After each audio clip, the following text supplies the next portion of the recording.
world's unfolding, stories untold. Voices rising and we're breaking the mold. Fearless and bold, we're taking the lead. Empowering minds, that's what we see.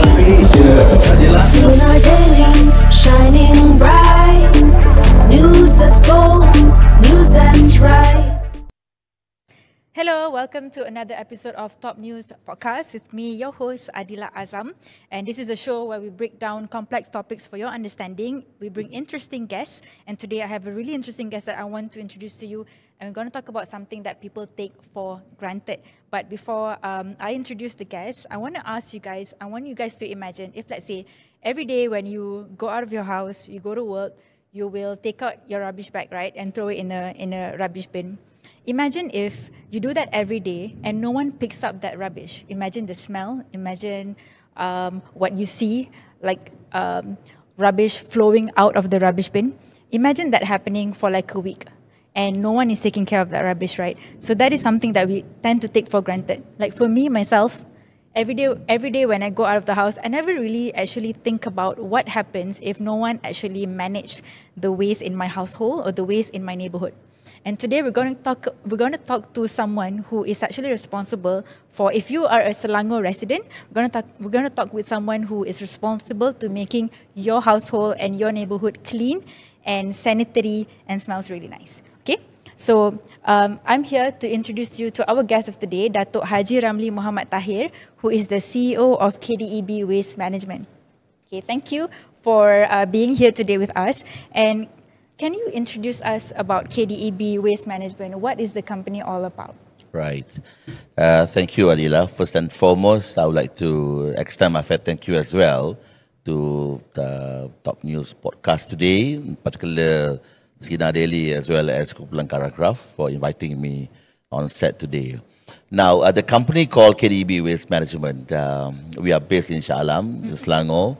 We are owned by 100% by the state government of Selangor through Menteri Besar Incorporated.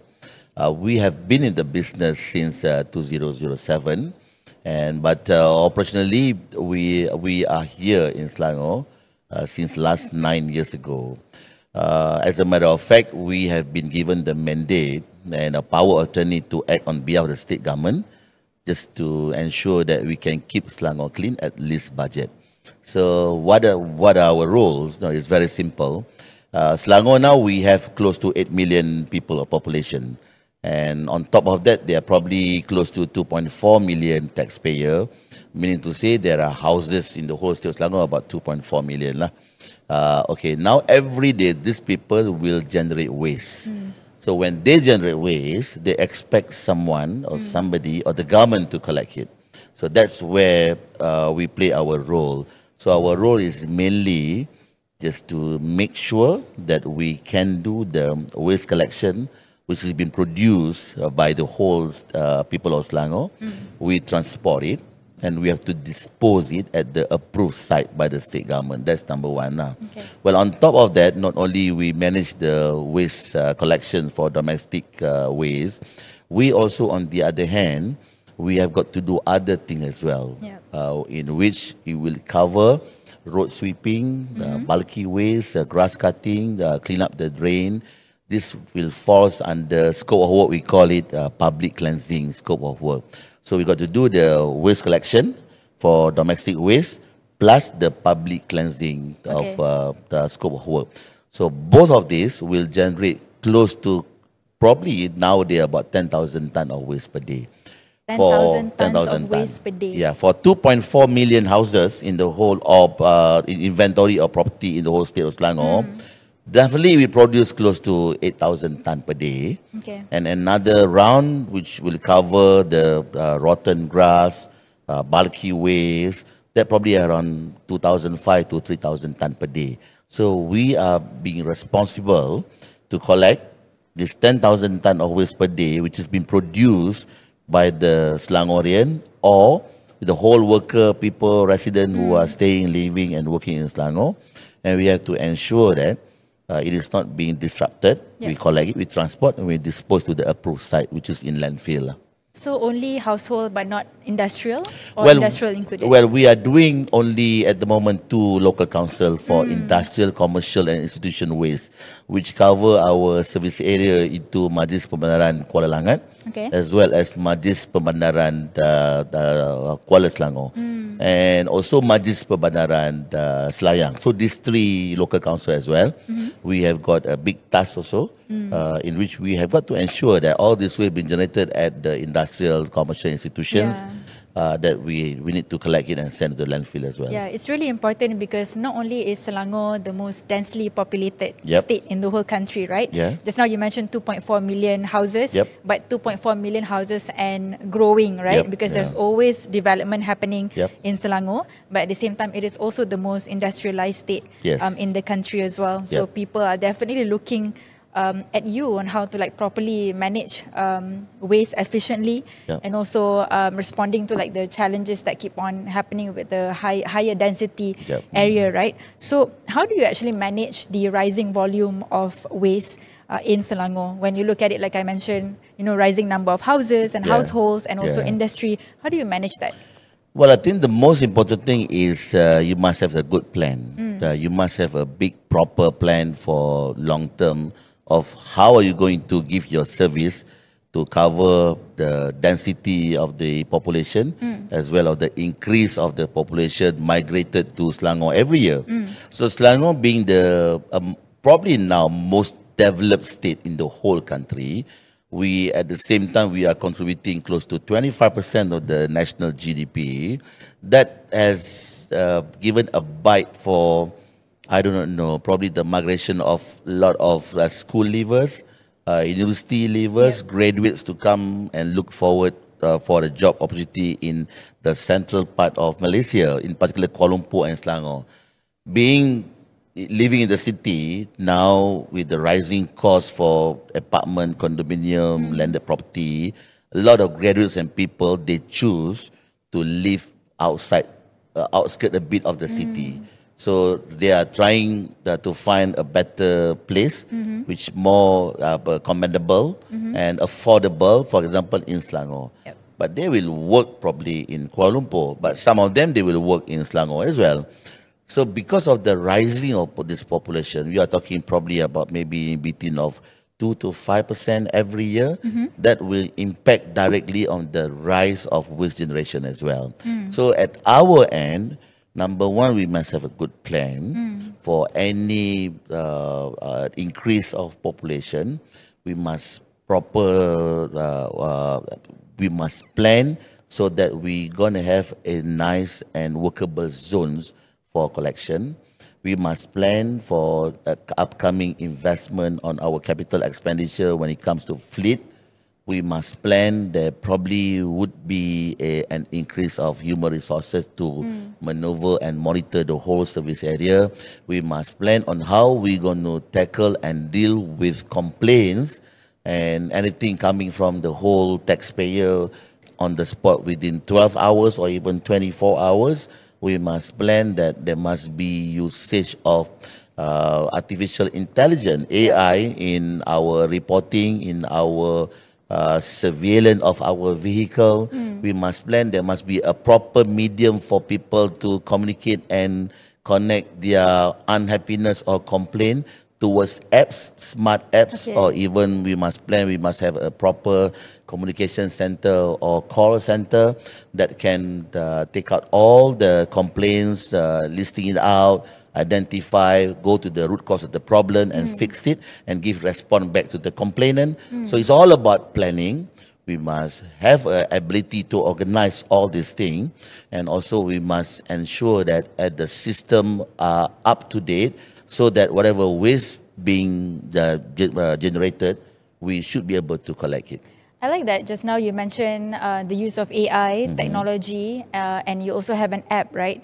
I know that you have a centralized command center. Yep. Can you share with us a little bit more about it and how AI is integrated into this? Because everybody is now talking about AI, right? And people tend to use AI for ChatGPT to help with their work. Right. But how does AI work when it comes to waste management? How do you utilize it? When we took over this role 9 years ago, it was purely on conservative methodology being done for many, many years. When you talk about waste or rubbish, they only talk about rubbish collector or waste collector. That's my mental image. Yeah. I see the rubbish collector man who will come in the morning and pick up the rubbish. That's all I see. Yeah, but when we thought about it, when you want to make change, there must be something, what do you call that, a thing that you be able to introduce it. For example, for the layman, their understanding on the rubbish truck, only a plain rubbish truck. But at our end, we thought we have invested over 9 years, close to 350 million. And we want to offer something that this truck is a smart truck, in which we know where our truck is. If they're going to start their routine as early as 5 a.m. a day, we can checkmate them at our command center. Okay. That means we can dictate, we can monitor their movement, we can evaluate their performance, how long they're going to run per day operation, how many times they're going to stop for taking rest, how heavy the load they are carrying. It's all we have put a lot of device in our truck. One of the device we call the VMS, which means Vehicle Monitoring System. So in life, Adila, there are two things that you cannot lie. Number one, you cannot lie to yourself. You're going to have 1 cup of coffee and you had enough, that's it. You can't have 2 more coffee, yeah? You can't lie to yourself. Number two, definitely you can't lie to the great Allah SWT. But number three, now you cannot lie to KDEB Waste.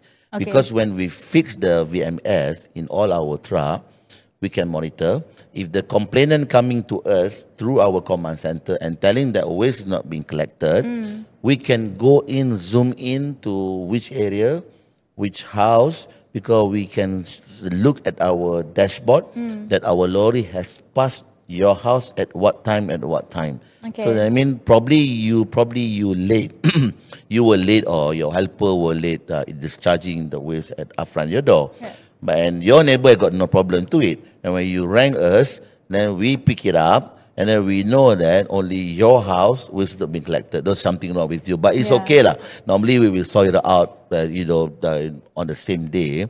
That's number one that we have introduced to all our fleet, that we can monitor, we can dictate, we can ensure that if there is a complaint about our services, we can revert back to them as soon as possible, because we have got the dashboard, the whole system. The real-time record. On a real-time record, yeah. Okay.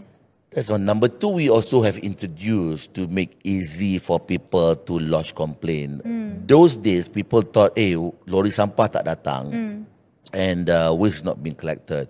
So it's very hard for them to find numbers for local council, numbers for the waste operator.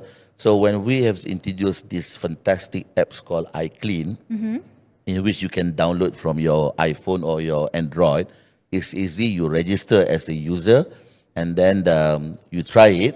You on your GPS.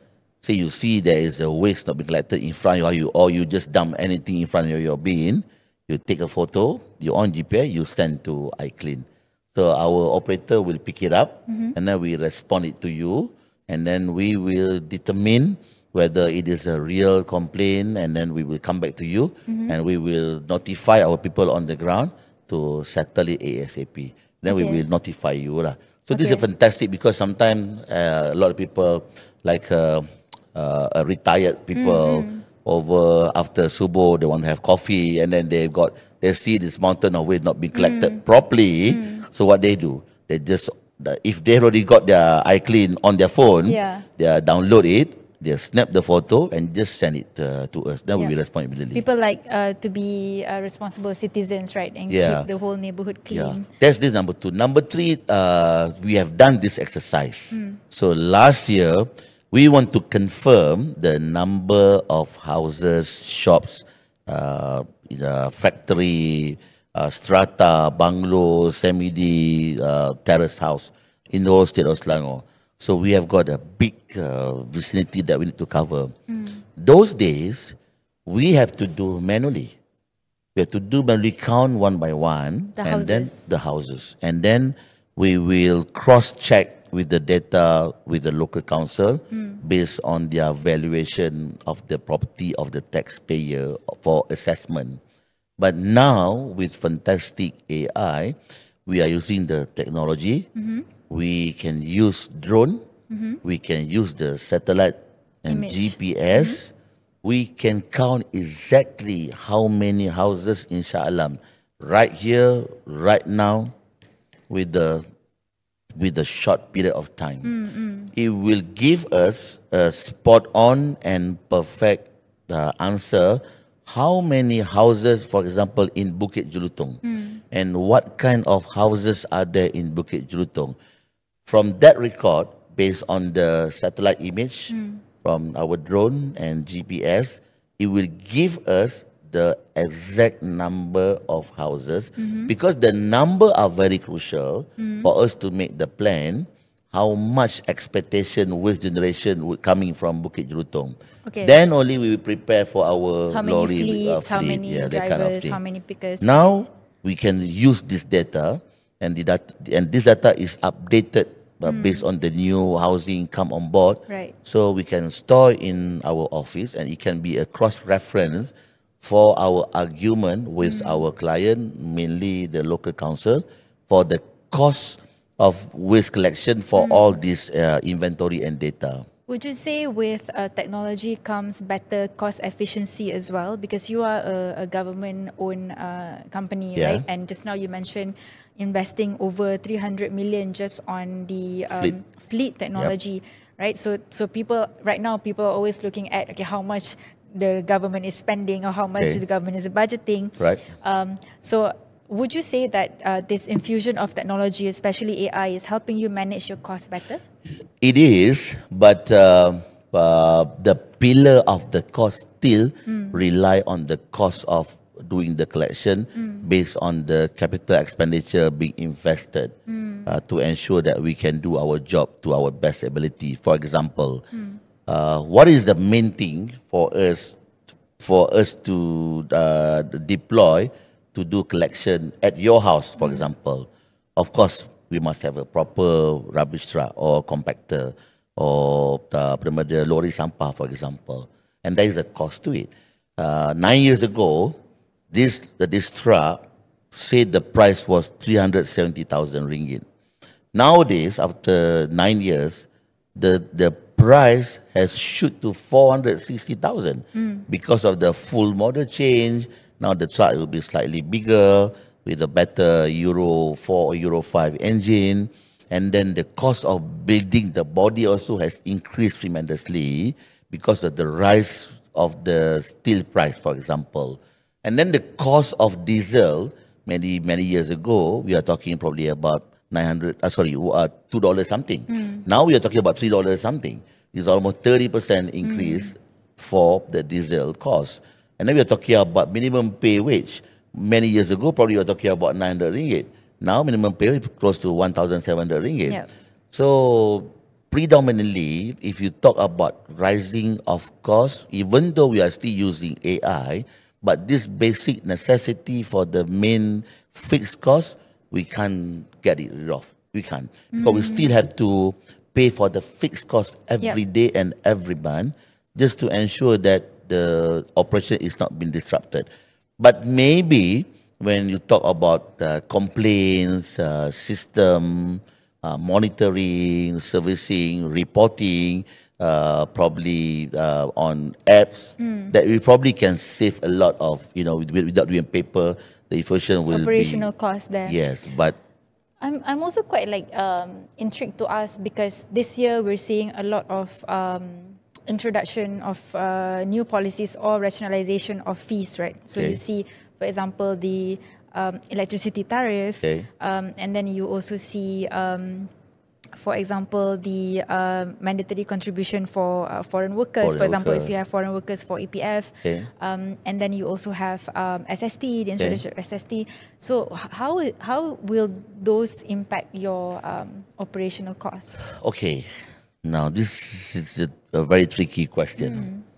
To be honest to you, on record, now we are the biggest waste collector in the whole country. Oh. In terms of size, we are the biggest waste collector. No other company collect 10,000 ton per day waste in the whole country. Only us in Selangor, because we have got a high population density in Selangor.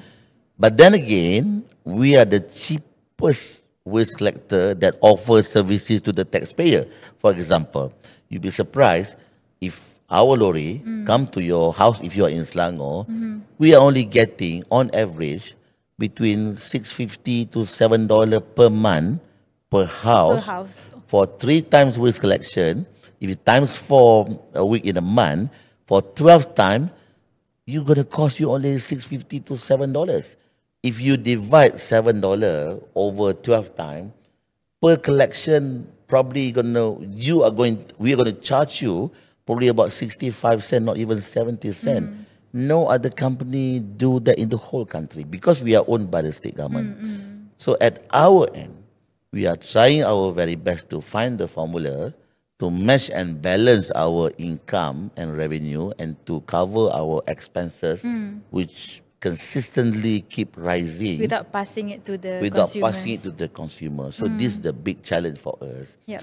Because at the end of the day, our appetite is just to ensure that we can keep Selangor clean without hurting the taxpayer pocket. Yep. But at the end of the day, we want to give the A service to everyone. Yep. But of course, we are struggling also the increase of, as you mentioned earlier, with SST, with diesel, with minimum pay, and any other whether fixed or current cost. But we are owned by the government. As a responsible government, whatever money being collected from tax point of view in terms of assessment for the public, it has to be returned with the good services, and that including waste management to the whole people of Selangor. So we try our very best to keep our cost low. That means our people, some of them, we have to deploy them, maybe more than 1 or 2 scope or job responsibility in the office. If they have got to do probably 1 or 2 extra work, we have cut our pay at the very moderate and minimal. And we are trying our very best to find the match between our income and our expenses. Okay. Yep. I have a question. Okay, this is not the larger question, but more of like something that I can relate to personally, which is recently I went to Japan, and I realized that in Japan people actually have to sort out their rubbish at home. Okay. And they have combustible, non-combustible, and they have a few other categories, right? If you don't sort out your garbage at home, the garbage collectors actually won't pick up the garbage from your house, right? So that's like enforcement as well. But I find that really interesting, and it actually requires the consumers to know the type of rubbish that you're putting out there, right? That you're throwing away, to classify them. And I love to shop as well. So one of the things that I do is that in here, when I shop, is that all the packaging stuff, I just throw it in the same rubbish bin as my household waste, like food and all that, right? But I know in other countries you have to separate them. Right. The same goes with, for example, e-waste, right? So nowadays people buy a lot of technology items, and they're fast technology items. They come quite cheap, so people buy them regularly, and people are also throwing them away with other household items, right? What is your view on that? Like, how are they actually different, like e-waste and packaging from other household waste? Now, if you were to diversify the waste by product, there probably, I think so, about maybe 6-7 type of waste. Here we are talking about domestic waste, we are talking about bulky waste, we are talking about industrial waste, we are talking about hazardous waste, we are talking about e-waste, we are talking about public cleansing waste, we are talking about hospital waste. There are various waste. But you handle all of that? No, at the moment we are only handling 2 type of waste, which is domestic waste and public cleansing and bulky waste. But I mentioned to you that we are taking charge at Kuala Langat and Kuala Selangor and Selayang for the industrial. Now, what I meant for industrial, if there is a factory in Kuala Langat, say they produce a product, but at the same time, probably 10% of their production would be in the form of residual. And they will park it at the back of the plant or factory. Then we collect it. They have probably 1,000 worker at the plant. They're going to have lunch, dinner, or breakfast. They're going to throw the styrofoam or packaging, put in the bin. We're going to collect it. But we are not dealing with hazardous or chemical and dangerous waste because we have yet to get the license from DOE to do it. Now, I want to zoom into this e-waste. No doubt we can't run away with electrical goods in our life. Just name it. Phone, iPod, iPad, iPhone, notebook, laptop, personal computer, PC, probably hard disk, smartwatch, and what else? I don't know. Probably earphone, gadget, and stuff. Yeah. Now, this product is being invented for the consumer to use it, and they got their lifespan. Probably at certain age and cycle, you can use it. What do? You're going to throw it away. Now, for developed country, they have managed to educate and creating awareness to the whole population that it is their responsible, like you mentioned earlier in Japan, they got to segregate it by themselves, or they call it segregation at source. Unlike here, we are still struggling to do it. So no matter how hard or how big the campaign has been carried out by the government or any other agency or even by us, people just didn't bother. So what they want to do, they're going to dump in everything in one bin. Because to them, if they're going to separate it, there will be another cost being incurred because they got to buy another bin or another plastic bag, for example. So for e-waste, the numbers of e-waste parts, material is amazing. It's just that we do not have any specific data what kind of tonnage that being generated by Selangorian or even by KL people or even by the nation, because because it has been spread and dumped it together. I think, I don't know, we are talking probably about 40, 50, 60% in the same black bag.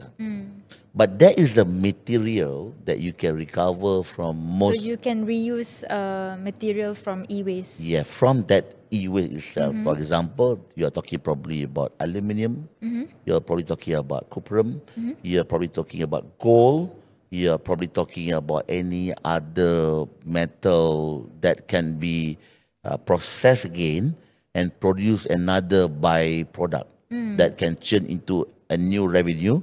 You don't have to produce it organically. Yeah? But people has undermined this material in this e-waste. That is why, if you look at it, if your phone collapse, what do? You just throw it in the bin. Number one, you don't want to sell it as a second-hand phone because you need to erase the whole data, secret, whatever it is in your phone. So the best thing is you just dump it in the black bin. Yeah? But in this phone, there is pure material that if you can manage to extract it, it will give a good price for you, so to speak. So that is why we at our end, now we are looking seriously for us to become and get a license and certificate by Jabatan Alam Sekitar, DOE, Department of Environment, that we can be the e-waste collector. My team now, we are working very hard to get this license, to start the ball rolling. We want to build our material recovery facility just for the e-waste collection. If we be able to get it, we want to get involved in this business because we know the fact is, if we don't do it, who's going to do it? Yeah, that would be a game changer. I live nearby PJ, and as far as I know, there's only one area where I can actually throw away e-waste, like responsibly, not with household items. There's only one place that I know, right? And just now you mentioned that people just don't really care. But it could also be that people just don't know where to go, right? And Okay. there's just not enough facilities. There's Right. just not enough avenues for them Yep. to actually recycle responsibly Okay. or manage their waste responsibly. Do you also agree with that? Well, I definitely agree. You know, sometimes you can't blame the people because the drive, I believe, it must come from the authority who's got the power, the ministry, the agency, or even the government company who are dealing with this business. Yep. Policy can be enacted at the parliament, but for implementation, it must be done by the government with the help of the private and the government link company, so to speak. If you ask for the public, most of us here in Malaysia, we are only a good user. Yep. Most of us. We are not become inventor like Steve Jobs, to invent iPhone, but we are very expert in using iPhone, iPad, and if you ask me, this facility infrastructure must be prepared and carried out by the government or the relevant agency. You mentioned about, as far as your knowledge is concerned, there's only one place for you to throw legally your e-waste. Yeah, Kan? that I know that they will recycle and Yeah. that there's a whole campaign behind it and segregation of waste and all that. I know there's only one place that I can go. Yep. And then even though I know that that place exists, usually when the time comes for me to throw away, let's say e-waste, I wouldn't immediately go there, right? Because it's a far drive from home. Okay. And I have to like consciously make that choice. I'm not giving excuses, Okay. but also at the same time, I feel like, would you say that one of the reasons why there's a lack of facilities or avenues for people to recycle is because there's also limited players that provide such services? Okay. This one I have to admit it. We, the whole country, we always undermine the importance of how we deal with waste management, including the facility that are required for disposal in all places that can be accessed to anyone. You just name it. How many big facility that are modern, using the latest technology available in this country when it comes to disposal? You can count with your fingers. How many material recovery facility for recycle, for example, that are available for the public to send their recycle? How many? You can count any as well. Because of the view for many years, waste is dirty and waste is not money. When it is dirty, what do you have to do? You have to take it out and throw it as soon as possible and put far away from your house, from your office, from your service area, for example. On the other hand, unlike the developed country in Western or even in Eastern like Japan, probably even now in China, in Singapore, our closest country, they don't go far because they know the fact with the technology, you don't have to build the facility away from the residential area. Yeah. Because with the right solutions, Yep. with the confirmed technology which being done in other countries as well, you can build this facility right in the middle of the city or ahead or right at the corner of your Yeah. housing estate without getting people annoyed Yep. and without disrupting people's livelihood Yeah. and whatsoever, because it is clean, it is sensible, it is sustainable, it is manageable, and it is nice. For example, Yeah. you just got back from Japan. Japan, if you ask me, one of the cleanest city or country in the whole world. Yeah. Because their mentality is number one, but the drive of the government to build facility like waste to energy to almost every big city, medium city, and small city. Yep. They don't require at all a place called landfill for disposal of waste, because they built a fantastic intelligent plant that can process the waste from waste, and they recover energy. They sell back to the so-called company like TMB whatsoever, and they make some money.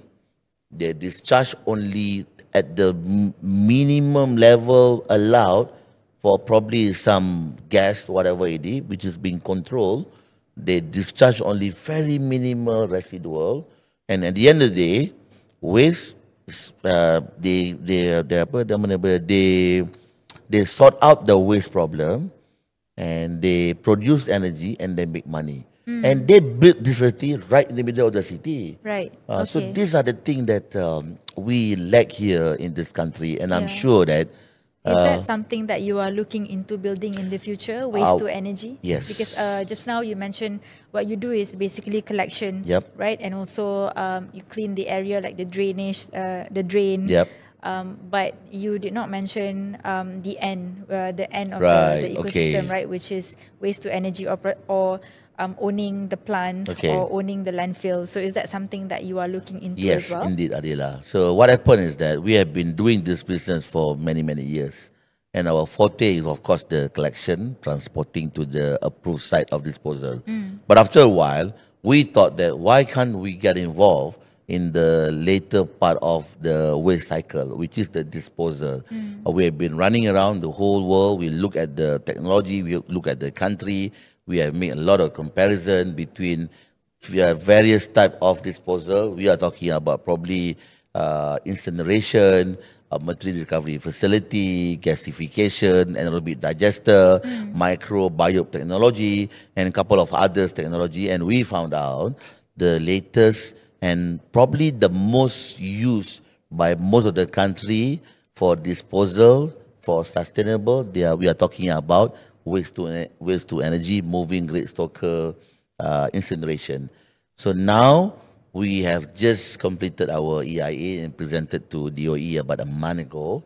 So we are in the process of waiting for the result for us to build a plant that can produce close to 2,400 tons of waste per day, located in Bandar Tasik Puteri in Rawang, Mukim Rawang and daerah Gombak. So we are waiting for the EIA study. If it is found fit and approved by the relevant authority, we want to build this plant, and this plant should be able to serve close to 2,400 tons of domestic waste and from probably about 5 or 6 local council. So that means we're getting involved directly in the disposal. And now, beforehand, we collect, we transport it, we will, with a heavy heart, we dump it in the landfill. Yeah. So now we thought we don't have to dump in the landfill. Yep. We save the land, we save our truck, we clean up the facility, we can produce some energy, we limit the discharge of dioxin or whatever it is. The greenhouse gas. The greenhouse gas, and we can reap some revenue from the sale of electricity to TMB in the form of power purchase. And we make the environment clean, and we are very happy to be in this, inshallah. Right. And is this related to your also approach towards new generation impact? Can you tell me a bit about it? Yes. In life, Adila, we must keep thinking on how to improve ourselves, our family, our society, and lastly, our country. Because of everyone can think along the same line and be more objective, the usage of diesel for our industry. You imagine how much CO2 being discharged Yep. for the internal combustion engine from our 1,500 fleet. That's number one. Not just the fleet, right? But on the landfill as On well. the landfill Yeah. as well. Now, on our part, we must play our part very well. I mean, to our best ability. If we just sit back and we do nothing about it, there's nothing going to change. So this new impact power generation green technology must be adopted by us, and if we can fit with our modus operandi, we will be very happy to do it. It's just that we need to do some extra R&D. We need to get the board approval to cover some capex for the investment. we must get a proper partner and technology, and we must be able to operate it. And at the end of the day, it will give a lot of benefit, not only for the environment, the people, but at the same time, for that can be a new source of revenue for the company. So And for the state. and for the state government as well. Right. How will this actually impact taxpayers, if you can break it down for me? Well, when it comes to tax, it is probably Taxpayers, meaning okay. how will it benefit the people of Selangor? Well, taxpayer. Let me tell you something. If there are probably I don't know, probably 5 million or even 6 million real taxpayer in Selangor, what do they deserve? They deserve a good services from the government because they pay tax to the local council or to the government. Yeah. So if you receive at the receiving end, what do you have to do in return to the taxpayer? For me, if you do not want to change, you're gonna do your same old modus operandi. The taxpayer will not be happy with you, and in 5 years' time, they will punish you, for example, or every day, every month, or even every 6 months, every 1 year, they will voice their unhappiness to the service being granted by the government of the day, for example.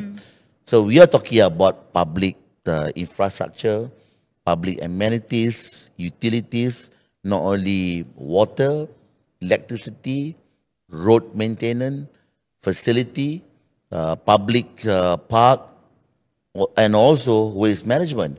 We are talking about the whole holistic services that are being expected by the taxpayer. So I personally, if I am in the organization that I can maneuver it, of course I want to give the best to the taxpayer, because to me, if you pay something, you must deserve in return to get the good quality lah. But there is a say in English, you pay peanuts, you get monkey.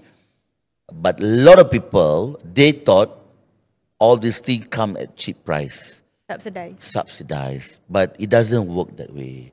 That is why when you talk about developed country, it's all about tax. And They also will taking responsibility taking for your own responsibility trash, for right? your own trash. Yeah.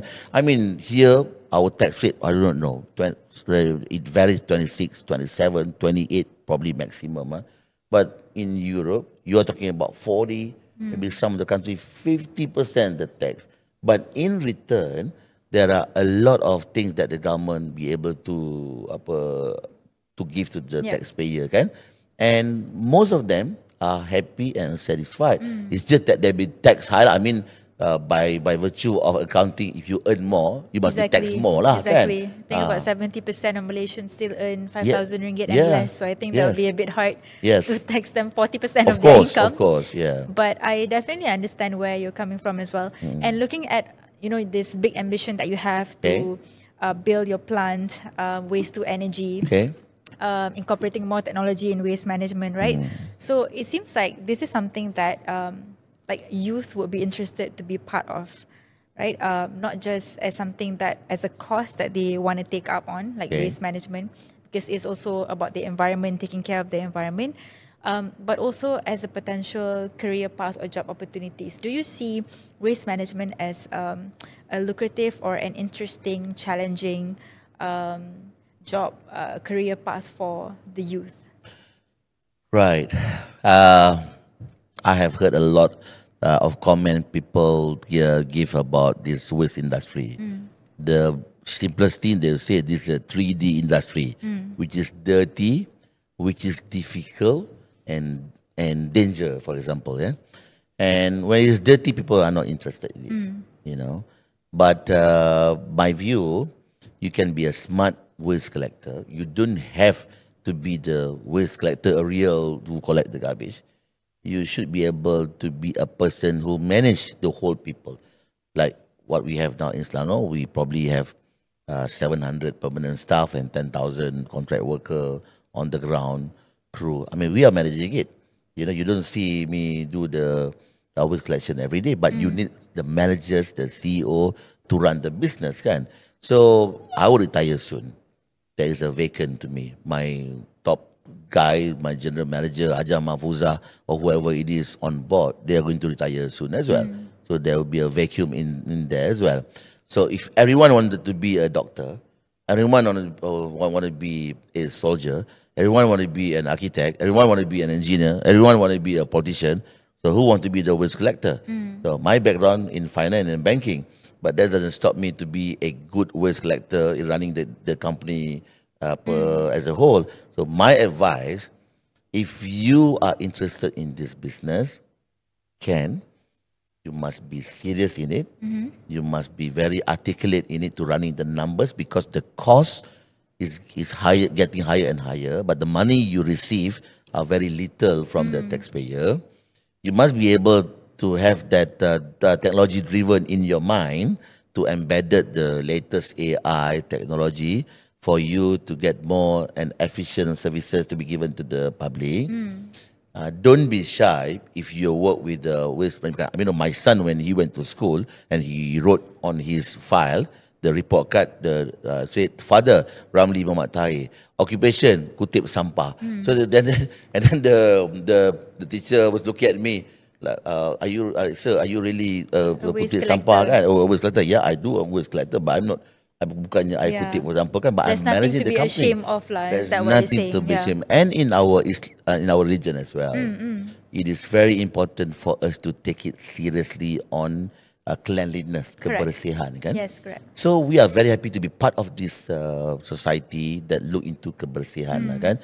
For the youngsters, there is a lot of opportunity. I've seen a lot of people make millions from doing recycle, from using back the waste that people throw away, and it become a good money for them, which people don't expect it. It can be done to that manner, you know. I was reading this article about 2 years ago. There was one company involving in e-waste, and they sold the company to another new shareholder. You'd be surprised the e-waste company was sold at almost 300 million. Wow. I mean, like, you know. Yeah, I mean, this is an industry that is as important as any other industry, because humans will never stop producing waste, correct? Yeah. And we are actually producing even more waste than ever. I think Malaysia is the second highest in ASEAN per capita to produce waste per person. And so that means that we're going to keep on producing waste and more waste. So there's going to be a huge market for it. There's already a huge market for it. Right. But the issue is the formula. Do you know that the formula? You know that 5 years ago, during COVID, 2020, what happened to this country? The whole economy, almost the whole collapse, because you can't during COVID, you can't go out. You are stopped from going to office. You can't do your business at the shop lot. Almost every supermarket, shopping mall are down, not until the government changed their policy. But people are still eating, people still drinking, people still produce waste every day. And the waste industry, we got no choice. With mask, with the approval given by the authority, we still have to drive our lorry, our roro. We still have to push our people to go and pick waste every day. Without you know, tanpa berhenti lah. Yeah, you were also the frontliner during COVID, but the frontliner that people actually don't notice, right? Don't notice. Like how I opened this episode, actually, people don't notice when your rubbish is being picked up, right? We take it for granted. But imagine a whole week of not having your rubbish picked up. It Having will be a disaster. Right, littered with rubbish. Then you will realize, oh, it's very important. It's very, very important. So that shows this is they call it, this industry is industry that falls under this category, recession-proof industry. Recession-proof industry. So that's also something that people who are interested to enter this industry, whether as an entrepreneur or as a talent, that they can think about, is that this is an industry that will always be relevant and is recession-proof. And you know, if you look at the Japanese, they are very concerned on the cleanliness. Even you are 5 years old, 10 years old, 15, 20, 30, 40, 50, 70, even 80 years old, they still do their cleanliness as a priority in their daily Yeah. life. You watch football, the stadium will be packed with the fans. Yeah. They're going to have soft drink, they're going to have food, they're going to have fries, whatever it is, But when the moment they leave the stadium, everybody become so responsible to it and make sure that the stadium are clean. Yeah. They're picking back all the waste they generate by Yeah. themselves and make sure the stadium are clean. So look at here in this country. If you watch football, Yeah. people will dump all these, cup, papers, Rubbish, yeah. rubbish, wrappers, like nobody business. Yep. You look at the cleaner in Japan, you'd be surprised. Their cleaner, when you look at them, 60, 70 years old, and they don't mind to do it because to them, it is very important to have a good life. And to start to have a good life, you must ensure you are clean. The environment are clean. The room, the area, all are clean. How do you suggest I mean, it seems like for the Japanese, this is part of their lifestyle. It's part of their habit as well, Yeah. right? How do you advocate for Malaysians to actually incorporate or actually build on this habit of recycling, of cleanliness, of having the responsibility to take care of your own rubbish? Because Okay. when I traveled to Japan, for example, Yeah. it was very difficult for me to actually find rubbish bins. Rubbish bin, okay. So because I couldn't find rubbish bins, Right. I'm very mindful of what I consume. Okay. Because I have to keep the packaging, or any The of the wrappers, seal, the whatever. wrappers and all that. I have to keep it in my bag. Yep. And I need to have like a separate, maybe a small bag to keep all my rubbish in until Okay. I arrive at the hotel to throw Okay. it. Right? So what is your suggestion, or what are your advice, right, on how we can incorporate? All right. My advice is simple. When you are thirsty, if you don't mind, can I drink my water first for a few seconds? Sorry. Now, my advice is very simple. The Malay are good with coming out with a lot of peribahasa. What are the most popular peribahasa in Malay when we speak about the topic that you mentioned? Kalau nak melentur buluh, biarlah ianya dari rebung. That means if you want to do anything in life, to give knowledge, to put up your principle, to enhance the awareness, to give authority to anyone, it has to start from the early days. Now, here in this country, I don't deny the fact the government, public university, we as the family, as the father and mother, we are trying our very best to educate our young kids, our babies, our growing kids to become youth and adult, that they must be sensitive when it comes to waste management. It has to be done from the early days. Now, how many programs, if you look at being done at school, at university, being accepted and supported by the public itself?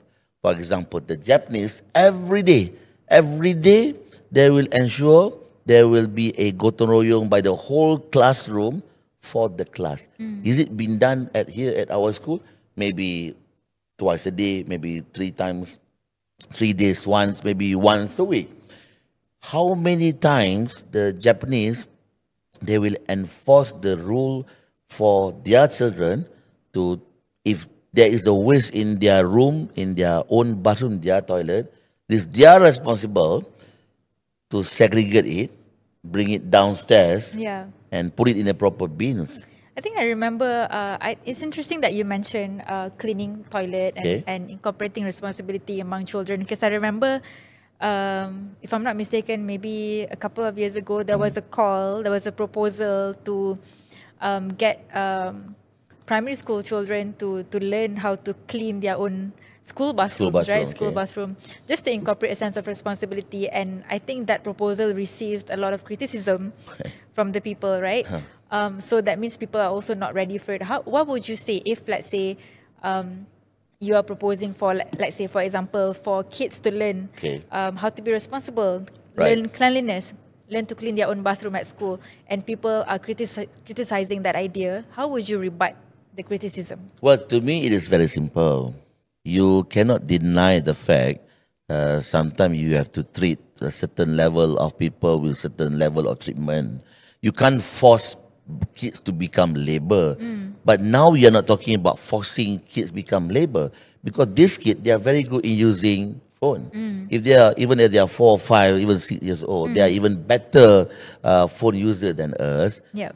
If they are good in this manner, why can't we make sure they are good also in personality, character, in dealing with cleanliness, in dealing with, they got to give their hands dirty to ensure that the house is clean, the class is clean, the toilet is clean, the whole society is clean. I don't see it any wrongdoing for us, provided we must do it together with them. Yeah.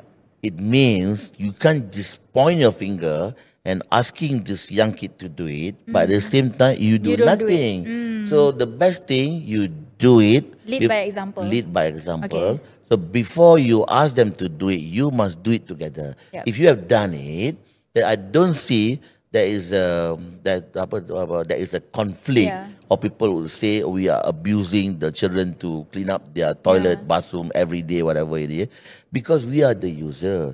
Sooner or later, they are going to grow up, Yep. and they will have to do the same thing to the younger generation. generation. Yeah, it's the same thing, Yeah. Adila.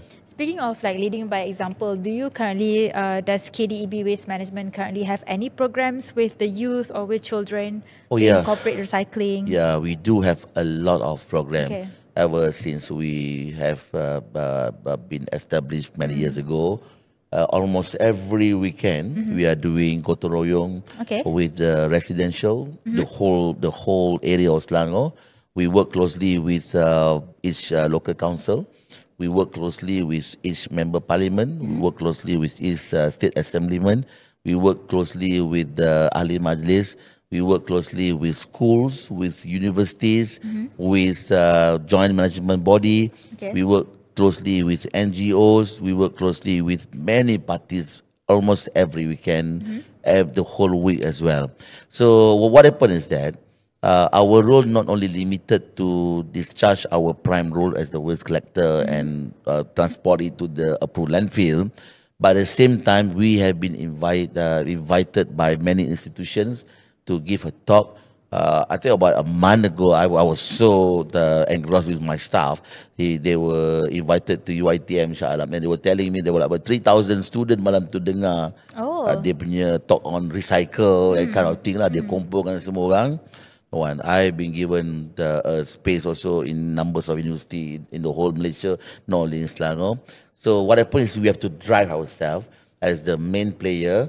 Not only we transferring this waste from their house to the landfill, we also need to transferring our knowledge on creating awareness about 3R, 4R, 5R, about recycle, about reduce of waste, about green technology, about sustainable environment, about sustainable development goals, about many more things that we have to do it by ourselves. Yeah. Dato', to wrap up our discussion today, Yep. right, do you have any parting message to viewers, especially youth and especially people who are interested in waste management? Well, I have this word for everyone here. We live this world, for temporary. Even though it is for temporary, it doesn't mean that we can abuse this world, for like nobody business. As we only live in borrowed time. Why don't all of us here sit back and look up for the future, have a purpose when it comes to waste management? Why don't we improve and upgrade and have a leapfrog like the one that we have in the Western country, who are clean, who are very nice to see the environment. Even you look at Japan, you can have a Japan as their role model, that everybody is sharing the same responsibility when it comes to waste management, because you don't need to have a proper bins provided by the government or by the agency at the whole alleyway, because you know if you are going to produce the waste, you're going to put it in your bag, and you bring back home and dump it. So you don't need to have that. Yeah. Why don't we agree to a term that this place is our place? So all of us is the taxpayer, the government, the waste collector. If you work closely, we can beautify the whole environment. We can share this responsibility. We can extend it to our young generation, so that they will not make the same mistake that probably we have done many years ago, and we can transform this country into a better country who is livable, sustainable, and been respected by any other visitors that come as a tourist to this country. When they go back, they say, Malaysia, wow, Malaysia is so clean. It's so nice. I would love to come for vacation in Malaysia. I would love to come and bring my bosses to look into business opportunity in Malaysia, to invest. That will spur the whole economy of the country, because the country is clean. Yeah. A lot of people has undermined. There's a cascading effect to cleanliness. That's Indeed. Yeah. You see, if you go to, I don't want to mention any name, you go to any other country, you come for a visit, and then you see the country is dirty, you're not going to stay there for 1 week, 1 month. You're not going to put your money to do it. No. You know, you come back, you say, don't go to this country because it's dirty. Don't go to that, you know. So these are the things that I think this shared responsibility must be seen by anyone, by everyone here, you know. Okay. Dato', thank you for that very insightful parting message. You know, leaving the world a better place than when you found it, correct? Than when you first arrived to it. So I think that's a really beautiful message and really deep for waste management. Actually, you don't really think about it with such depth, but actually cleanliness is not only a responsibility, but it's a reflection of the society. It's also a way to actually attract investors, attract tourists. It's also a reflection of your identity, for example, as a Muslim majority country, like you just mentioned, right? Spot on, so Adila. I think that's a really beautiful parting message. Dato' Haji Ramli, thank you for spending time with us in the podcast. And to our viewers, don't forget to subscribe to Sinar Daily social channels. And don't forget to watch us again. And we are open to your feedback, and please suggest to us what kind of topic that you want us to cover next time and what sort of guests you want us to invite. Comment on our videos and comment on our social channels. And don't forget to subscribe. I'm Adila Azam. Thank you for watching. Thank you.